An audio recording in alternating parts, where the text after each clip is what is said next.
Quem só vê o BTG como um banco de investimentos, não vê todos os benefícios que ele pode oferecer. Aqui você tem a liberdade de ligar a qualquer hora.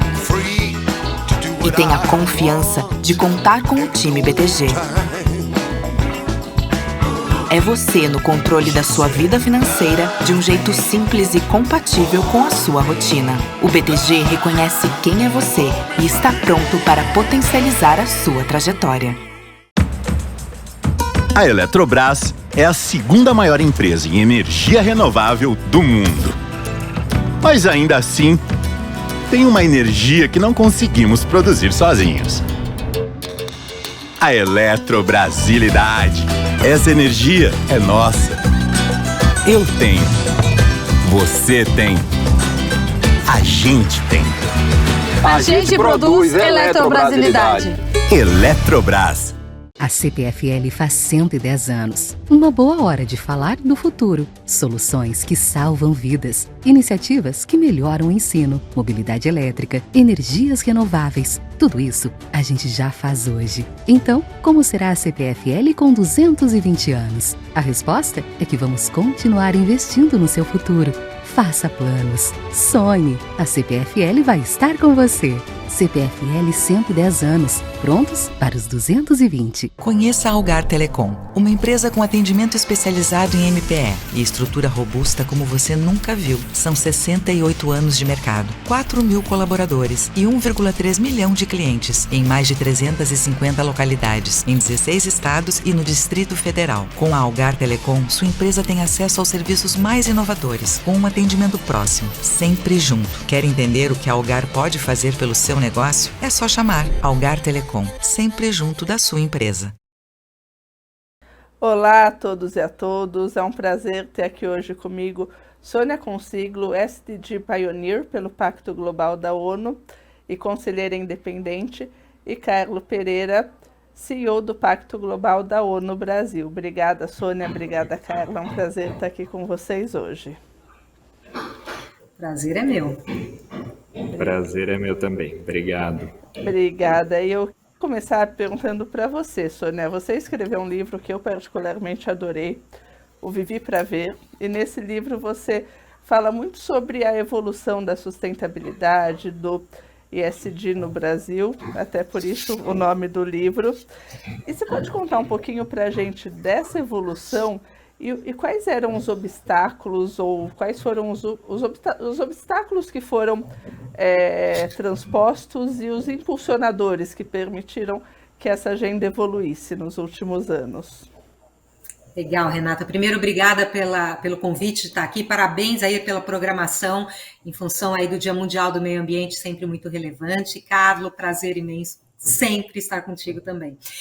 Então, eu vejo da seguinte forma, né? Eu acho que a diferença que a gente tem hoje, basicamente, é a liderança ter vindo para essa agenda, né? Porque eu penso assim, a hora que a liderança vê valor num determinado tema, num determinado assunto, ela traz para o olhar dela e coloca no planejamento estratégico. Liderança, estou chamando conselheiros, estou chamando presidentes, né, CEOs.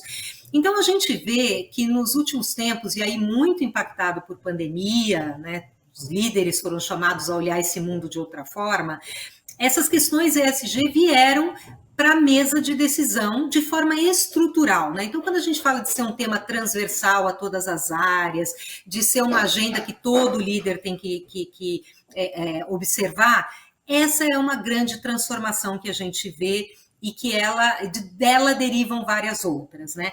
Agora, é claro que eu também estou falando de uma agenda que evolui na questão de legislação, de novas regras, de novos mercados que são criados, né? E aí a gente chega nos impulsionadores, Renata, que você perguntou.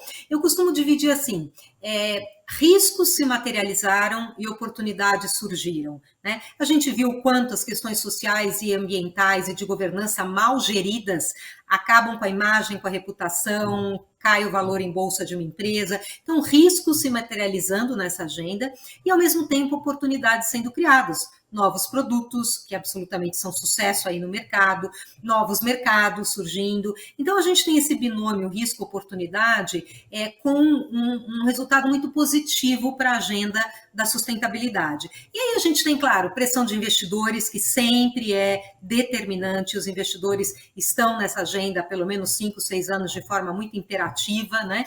E, como eu já falei também, a questão da pandemia, né? A gente percebeu ali pela dor que o mundo é interligado. Questão de saúde social relacionada ao meio ambiente, colocou a economia em lockdown. Então, eu diria que a gente tem uma série de fatores paralelos, complementares, que vão aí trazendo essa agenda para um outro patamar de discussão que eu costumo chamar de estrutural e estruturante. Ou seja, hashtag Vivi para Ver mesmo, Renata, que é o título do livro, a gente tratar dessas questões no mais alto nível de uma empresa. Obrigada, Sônia. Acho que ao longo dessa conversa a gente vai falar sobre essa questão. E é realmente isso, né? Riscos ambientais, sociais, de governança. E daí, quando estoura uma dessas questões, é o que o livro do Paul Polman, muito próximo do Carlo, sempre fala, né? O custo de não fazer, né? Às vezes as pessoas ficam preocupadas, como eu vou fazer? E daí depois vê que o custo de não fazer é infinitamente maior do que o de fazer. E daí, Carlo, eu tenho uma pergunta para você sobre o movimento que vocês lançaram no passado, Ambição 2030. A Ambição 2030 tem 7 movimentos principais, um deles é o salário digno, uma questão super importante num país como o nosso, com todas essas questões sociais. Se você puder falar um pouquinho para a gente sobre a Ambição 2030 e mais especificamente sobre o salário digno, onde a gente está nessa questão e como você vê as empresas encarando esse desafio? Claro, Renata, primeiro uma alegria estar aqui com você, com a Sônia, 2 amigas, né? Sempre um prazer e uma honra, né? A gente estava comentando a dificuldade da gente marcar um almoço, né, Sônia? E saudades dos nossos almoços. Mas vamos lá. O Ambição 2030, né? Ele foi lançado, como você disse, o ano passado.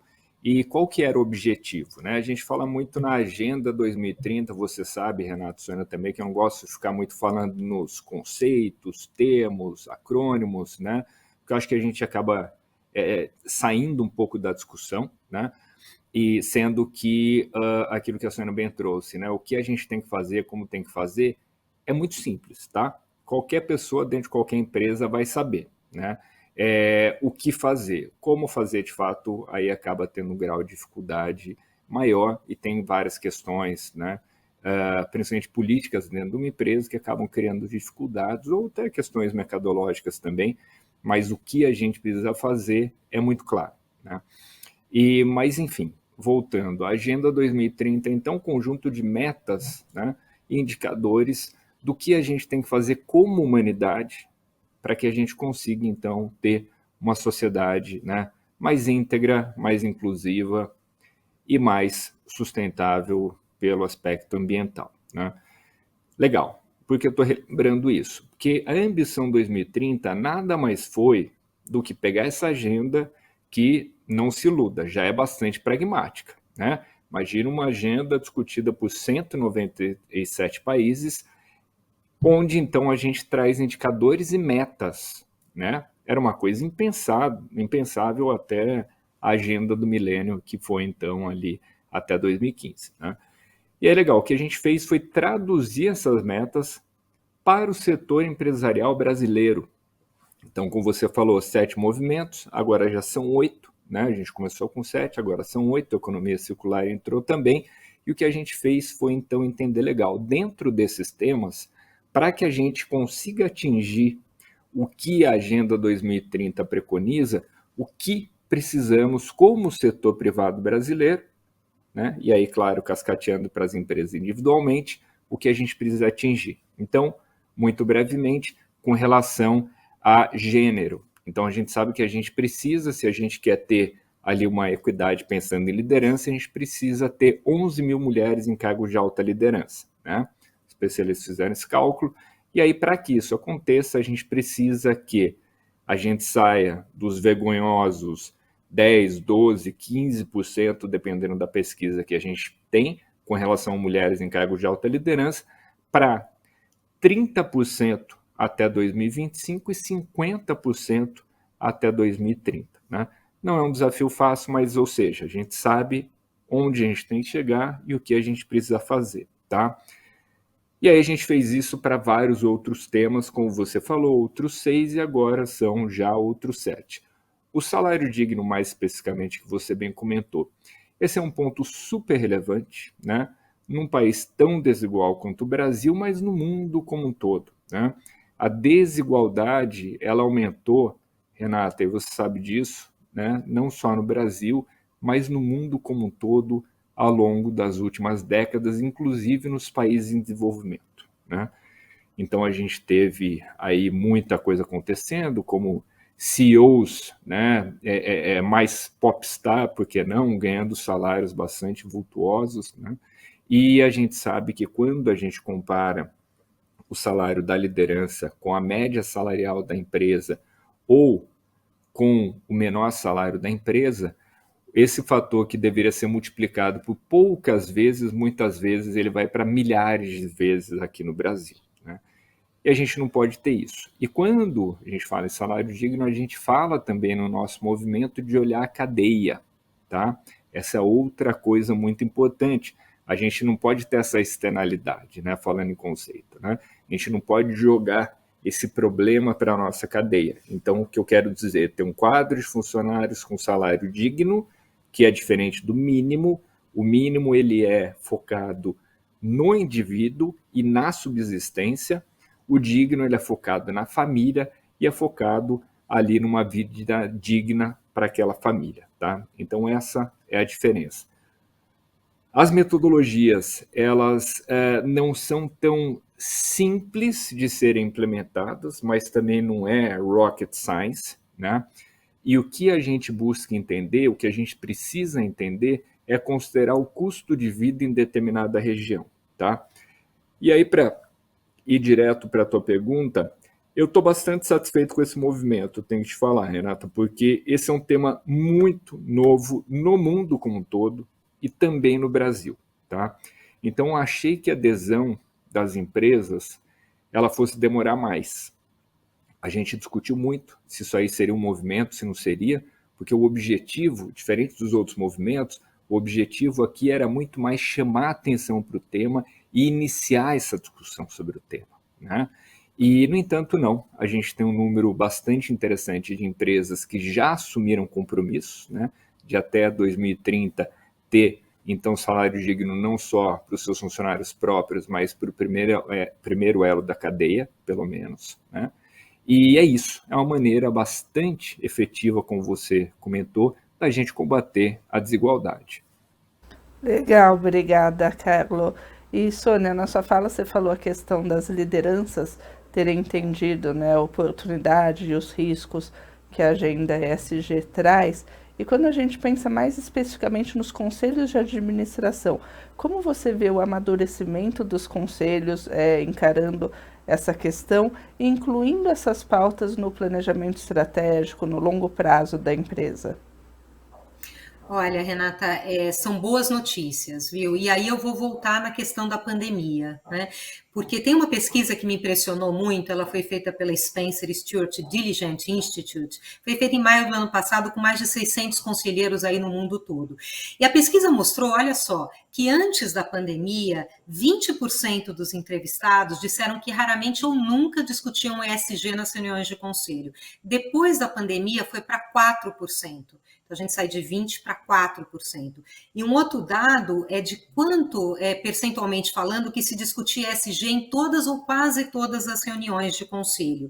Foi de 15% para 34%. Então, quer dizer, dobrou a quantidade aí de conselheiros, quantidade de reuniões que se dedica a esse tema. Então, primeiro a gente tem um aumento aí dessas pautas vindo a reuniões de conselho por uma questão óbvia, né? A gente acabou percebendo de novo pela dor que não dá para separar o mundo, né? Aqui é o social, ali é o ambiental, aqui é o econômico. A pandemia misturou tudo isso da forma mais dolorosa possível e fez com que as lideranças discutissem. Nunca os conselhos de administração se reuniram tanto como quando na pandemia, né? Esse é um dado importante também, a quantidade de reuniões que surgiram. Então, nunca foi tanto discutido, foram tão discutidas as questões ESG em conselhos, e essa mesma pesquisa mostra de forma prática, quais são as atividades que os conselhos estão dedicando mais atenção nessa agenda? E a primeira é planejamento estratégico, ou seja, inserir questões ESG no planejamento estratégico. Essa é a primeira.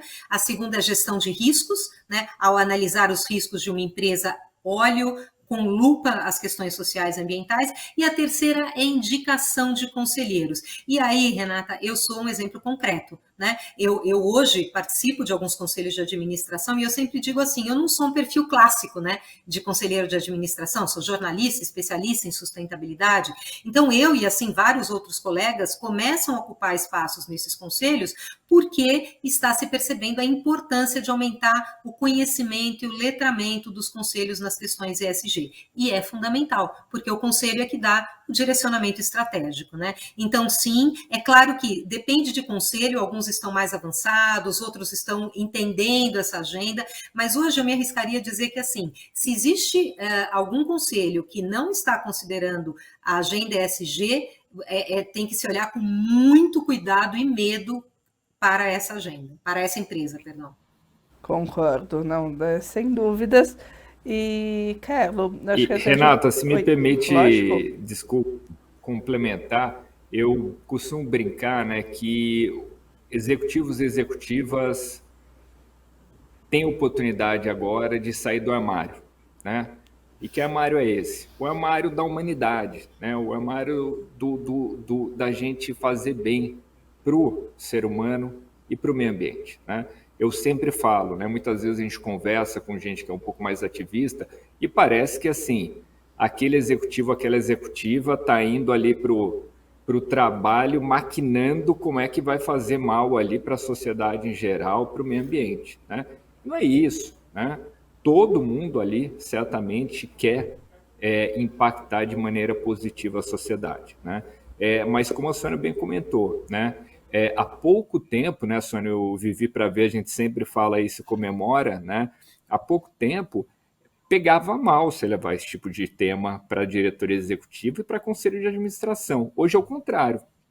Hoje é o contrário, né? Aquele conselheiro, aquela conselheira que não leva, aquele CEO que não traz esses temas, essa pessoa sim é mal vista. Com certeza, e até porque foi o que a Sônia falou como impulsionadores dessa agenda, né? Que é uma questão de mapear risco e ver oportunidades, né? E qualquer bom gestor tem que ter claro, né? Quais são meus riscos e mapear também as oportunidades, né? Então, acho que a partir do momento concordo com a visão de vocês dois, que essa deixou de ser vista como uma agenda ativista, mas uma agenda que ela traz resultado por mapear risco e trazer oportunidade. Assim, não tem mais justificativa, né? Assim, virou burrice não olhar para essa agenda, né? Além de ser o certo a ser feito, que agora você consegue mostrar o impacto positivo do seu negócio, é muito óbvio que tem que olhar para essa agenda.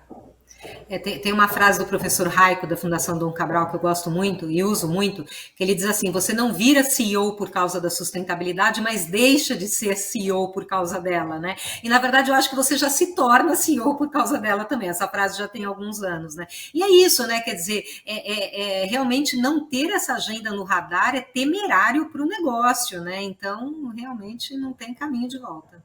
Não tem, e eu acho que muita gente começa olhando essa agenda da porta para dentro, né, e pensando, daí começa a ver todas as oportunidades que essa agenda traz e também o impacto positivo que essa agenda gera com os stakeholders.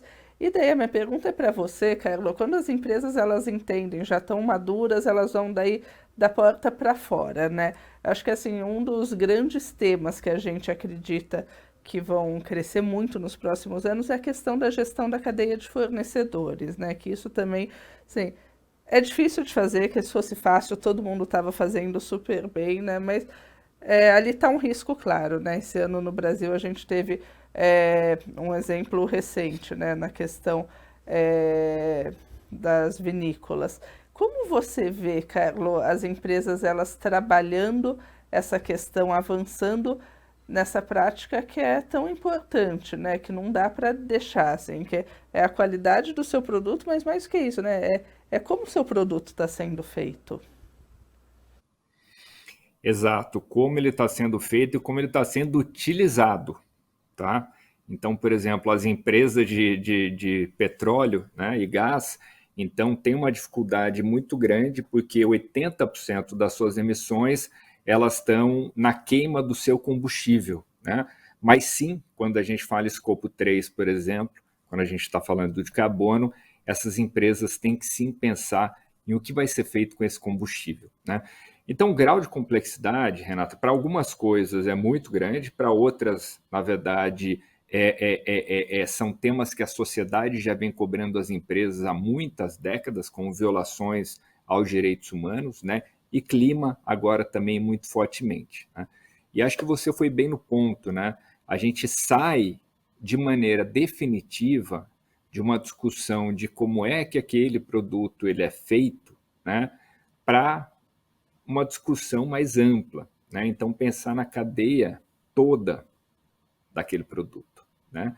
Pensar no ciclo de vida todo daquele produto. E sim, é claro que as grandes empresas elas são responsabilizadas por tudo isso, né? Então, não tem como hoje as empresas não pensarem nisso, tá? Por mais difícil que seja a discussão, como, por exemplo, essa que eu comentei, do setor de óleo e gás, né? De que, nossa, como é que eu vou fazer para zerar minhas emissões de escopo 3, né? Sendo que o que eu faço é combustível, né? Não dá para ficar fora dessa discussão, né? A sociedade está muito claramente cobrando que as empresas, independentemente do setor, elas olhem, por exemplo, escopo 3 e olhem, ou seja, que aí tem que pensar nos seus produtos, tem que pensar nos seus fornecedores também, né? E claro, sem dúvida nenhuma, para direitos humanos, isso é cada vez mais evidente. Interessante colocar, Renata, que é claro que as legislações, prefiro eu acreditar, qualquer país do mundo, ela é feita quando existe uma demanda da sociedade para que a gente mude determinada coisa, né? E com relação a direitos humanos, a gente tem visto uma enxurrada de novas legislações, não só direitos humanos, também desmatamento, que é carbono também, né, com relação a due diligence nos seus fornecedores, tá? Então, a gente tem uma diretiva da União Europeia, acabou de sair com relação a due diligence de direitos humanos, né? Então, você vai ter que comprovar que você estudou a sua cadeia para saber que não teve nenhuma grande violação de direitos humanos, e aí também isso com relação... A Alemanha já veio com uma legislação similar, a Suíça com uma legislação, apesar de estarem dentro do bloco, mas coisas mais focadas, mais efetivas, e não só isso também, mas a gente vê países como o Reino Unido, não só pensando em direitos humanos, mas pensando também em desmatamento, né? Então, isso está acontecendo com uma força muito grande, né? E é o que eu falo, muitas vezes a gente conversa com alguns CEOs, conselheiros e conselheiros, e muitas vezes até colocam que determinada ação, determinada legislação pode não ser tão justa, né? Olha só, independente de ser justa, pensando em comércio, né, entre países, está acontecendo, não vai arrefecer e não tem pushback. Sim, legal. Carlo, obrigada.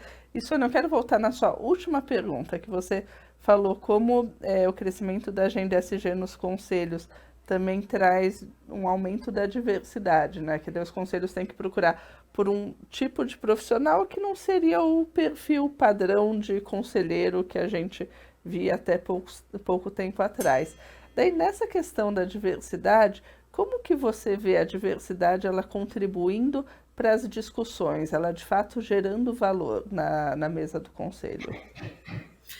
Olha, Renata, Carlo, é assim, né? O conselho lida com todos os temas principais da empresa. E é impossível que um conselheiro só domine todos os temas da empresa, né? Seria infantil a gente pensar que tem... Aliás, eu acho que um dia na vida a gente já pensou, né? Que tinha um todo-poderoso ali, talvez o presidente do conselho, um homem branco, né? De meia idade, que soubesse todas as respostas. Então, assim, o conselho tem essa responsabilidade sobre toda a agenda da empresa. Ao ter diferentes perfis, né? A ser um conselho diverso, que traga aí visões diferentes, experiências diferentes, diferentes e todas as matizes, né, da diversidade, gosto de dizer assim também, aumenta a chance desse conselho tomar melhores decisões, porque nas discussões estão vindo para a mesa esses olhares, essas questões, né? Eu digo assim, uma jornalista, como é o meu caso, tem uma visão diferente de um advogado, por óbvio, né? E quando a gente está discutindo um tema, essas visões se complementam, muitas vezes podem se opor uma à outra, e daí você vai chegando e evoluindo num consenso e numa melhor decisão. Então, a diversidade em conselho, primeiro, traz isso, traz mais capacidade para o conselho tomar decisão mais completa, com todos esses ângulos, né? Além disso, dá uma dinâmica nas discussões, isso é muito importante, né? De novo, quer dizer, você tem aí um ambiente em que pessoas falam a partir de pontos de vista, de lugares de fala, né? Essa também é uma expressão muito conhecida, lugares de fala diferentes, e isso cria uma dinâmica de aprendizado conjunto. Acho isso muito importante. Na época que eu era executiva, né, Renata, Carlos, assim, as reuniões do conselho, talvez ainda seja assim, mas enfim, não tenho mais essa vivência. Quando tinha reunião de conselho, você quase não falava no corredor, né? Tá tendo reunião de conselho. Você falava, não, tudo bem, mas será que eu posso passar? Não passa, mas cuidado, tá tendo reunião de conselho, não pode incomodar. Então, assim, era como se fosse, né, aquele órgão máximo que vai tomar as decisões sobre tudo. Sim, é um órgão máximo que vai tomar decisões, mas que é um órgão feito por pessoas. E as pessoas são diversas. Então, a dinâmica do conselho se torna melhor, mais completa e um ambiente de aprendizado onde ninguém tem a razão. Nós, em conjunto, procuramos as melhores razões para tomar as melhores decisões. Obrigada, Sônia. E, Carla, eu quero também voltar à sua última resposta que você falou sobre escopo 3, e daí eu quero aproveitar esse gancho para a gente ir para a questão Net Zero e SBTi. A gente viu ao longo dos últimos anos várias empresas se comprometendo com o SBTi. Uma vez que você se compromete, tem até 2 anos para definir as metas, e de fato a gente vê as empresas agora começando a anunciar as suas metas. Você acha que agora, considerando sua proximidade tanto com o setor privado como com o SBTi, a gente vai ver menos promessas e começar a ver ações nessa busca pelo Net Zero? Não tenho dúvida, Renata. Assim, uma coisa que eu chamaria as pessoas, né, é no sentido de que, gente, assim, muito honestamente, né, hoje em dia as empresas estão colocando ali uma meta de neutralidade, sendo que a maioria não tem ideia de como vai chegar lá, né? E aí, muitas vezes eu vejo o pessoal já falar, olha, isso é greenwashing, né? Eu não acho que é greenwashing, né? Eu acho que se aquela empresa ela tem um esforço para fazer isso, né? Porque de fato, muitos setores não existe a tecnologia ainda, né? No entanto, se tem um esforço daquela empresa, daquele setor, para que chegue lá, né? E se tem o esforço ou não é fácil da gente saber, se existe um planejamento, se existe um orçamento ali que já está olhando estruturar essa transição, né? Então tem como a gente perceber metas de médio prazo, de curto prazo, então tem como a gente saber se esse planejamento ele é sério. Mas muitas vezes, de fato, as empresas não têm como saber se vão conseguir chegar lá ou não.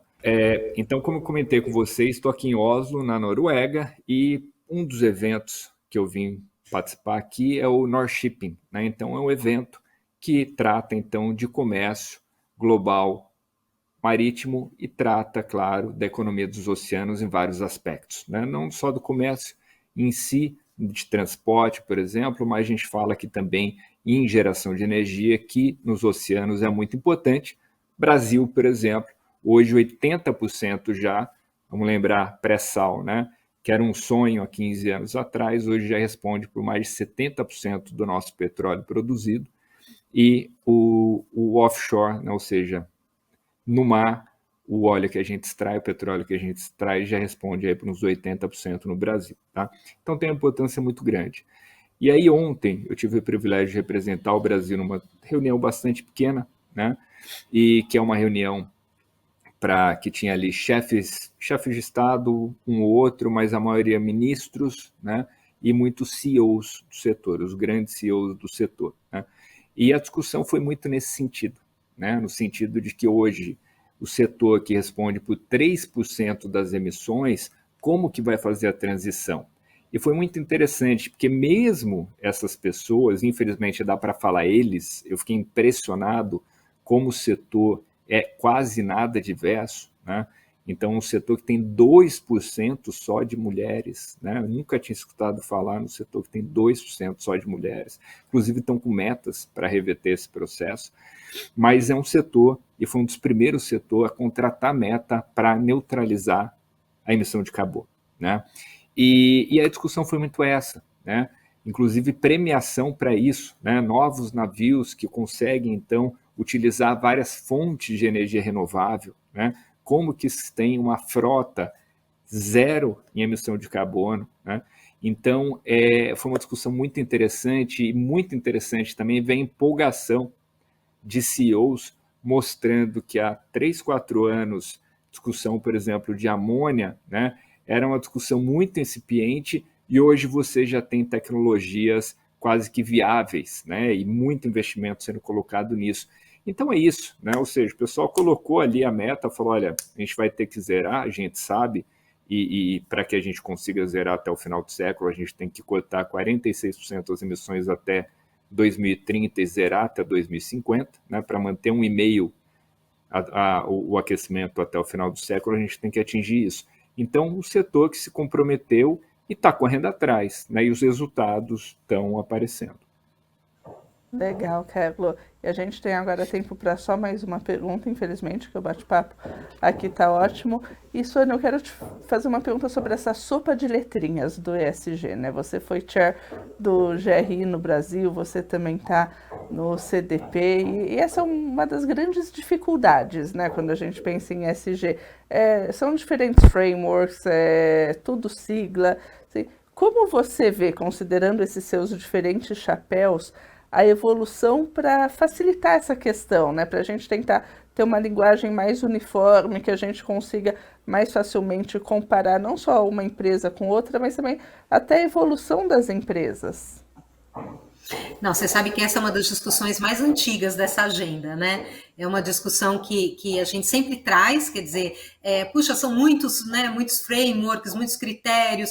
Eu costumo dizer que é um caos necessário. Essa é a minha avaliação, né? Quer dizer, a gente não constrói um novo modelo, que é o que nós estamos fazendo, né? Um novo modelo de mundo, em linha reta, rápido, fácil. Então, assim, surgir frameworks, eu acho que é natural, só que eu acho que hoje a gente já está numa fase seguinte ao surgimento de vários frameworks. Agora a gente já está numa fase de consolidação, né, de complementariedade. Ainda quando eu era presidente do Conselho Deliberativo do ISE, a gente já tinha feito uma correlação dos indicadores do ISE com o GRI. Depois agora, né, CDP, ISE. Então, assim, essa agenda de complementariedade para facilitar a vida, como você bem disse, né, das empresas.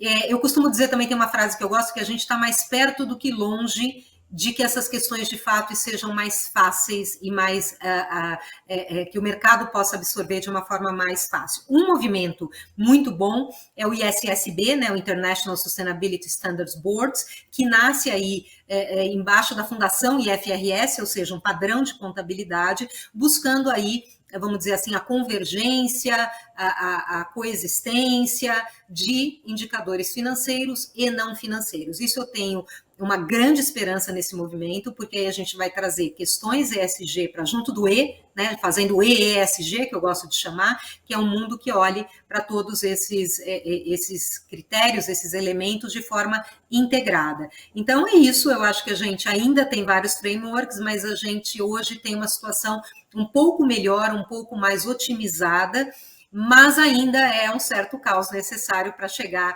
num padrão aí daqui a alguns anos em menos quantidade e mais aplicabilidade de forma global e comparável. Legal, obrigada, Sônia. E, Carlo, minha última pergunta para você é sobre biodiversidade. A gente vê esse tema crescendo bastante, o setor privado falando cada vez mais sobre isso. Você pode explicar para a gente por que que esse tema está se tornando, bom, ele sempre foi importante, né? Mas por que agora estamos falando mais sobre isso e o setor privado está abraçando mais essa questão da biodiversidade? Assim, todas as crises e os temas são interligados, né? Vamos lembrar que isso tem uma premissa da Agenda 2030, né? Dizendo que os ODS são interligados, indivisíveis e integrados, exatamente por isso. Então, o que acontece? À medida que a gente vai progredindo numa crise climática, né? Então, o secretário-geral fala que a gente está no Código Vermelho da Humanidade, né? A gente vai, claro, intensificando a crise de biodiversidade, né? E à medida que a gente piora a crise da biodiversidade, perdas, enfim, por exemplo, florestas, né? A gente vai intensificando também a mudança do clima, né? Então está tudo interligado, né? A crise hídrica, obviamente, está super relacionada com isso, né? Então a gente sabe que uma das melhores maneiras da gente produzir água é a gente cuidar dos mananciais, a gente cuidar da vegetação que está ali nessas nascentes, né? Então está tudo interligado, por isso que as empresas elas percebem então que de maneira até didática tem que fazer essa separação, né? Então por isso que a gente vê hoje TCFD, que está sendo tão importante, né? Que é com relação ao disclosure de riscos climáticos, a gente também tem a versão para a biodiversidade, para as questões da natureza, né? Então, isso a gente vai ver cada vez mais, né? Em vários formatos distintos, como eu falei, legislação já de Reino Unido e União Europeia falando com relação ao desmatamento, ou seja, obviamente, é claro que a gente está tratando diretamente do tema da biodiversidade, e a gente vai ver isso acontecendo mais e mais, né? Então, por exemplo, a gente tem uma crise bastante grande, que é um clássico quando a gente discute biodiversidade, com relação às abelhas, né? Da importância que as abelhas têm, né? E muitas vezes a agricultura, quando de um uso indevido de defensivos agrícolas, né? Que às vezes acontece, e aí a gente vê que, claro, você pode prejudicar aí as abelhas, como vem acontecendo, né? Então, estão sendo disseminadas, né, em todos os lugares do mundo, e a gente, claro, vai ter um risco bastante grande para o próprio agronegócio, por exemplo, né? E não só isso também, mas, claro, nesse mundo que a gente está, no momento que a gente está, ao nível de crise climática, a gente vai precisar contar cada vez mais com as soluções baseadas na natureza, né? Por exemplo, e para finalizar, quando a gente fala de de armazenamento, estocagem de carbono, né? Eu, que não sou super apaixonado por essa ideia, eu falo que a gente já tem uma tecnologia dessa que foi criada há alguns bilhões de anos, que chama árvore, né? Então, é para isso que a gente precisa cuidar, claro, da natureza e as empresas se envolverem cada vez mais com o tema. Bom, obrigada, Carlos. Obrigada, Sônia. Acho que quando vocês estavam falando aqui, eu estava me lembrando de um livro que eu estava lendo do Bob Iger, CEO da Disney, que ele fala que um líder tem que ser otimista, né? Que ninguém segue um pessimista. E eu acho que é por isso também que vocês têm esse papel de liderança nessa agenda no Brasil, porque eu acho que, assim, reconhecendo todas as dificuldades e todos os desafios, falar com vocês é sempre gostoso também, que vocês sempre estão vendo o lado bom, né? Os avanços, sabendo que pode melhorar, mas assim, sempre com uma visão otimista, que eu acho que agrega bastante para quem está escutando. Então, obrigada pela presença de vocês aqui hoje, por contribuírem conosco. Sempre uma aula e um prazer estar com vocês. Prazer. Obrigada, Renata, Carlos. Parabéns aí pelos movimentos, hein? Exame ESG sempre aí na ponta. Parabéns. E foi um papo ótimo, adorei. Valeu, obrigada. Eu também. Obrigada a todos e a todos pela presença. Esse é o nosso mês ESG. Continue acompanhando a nossa programação. Muito obrigada.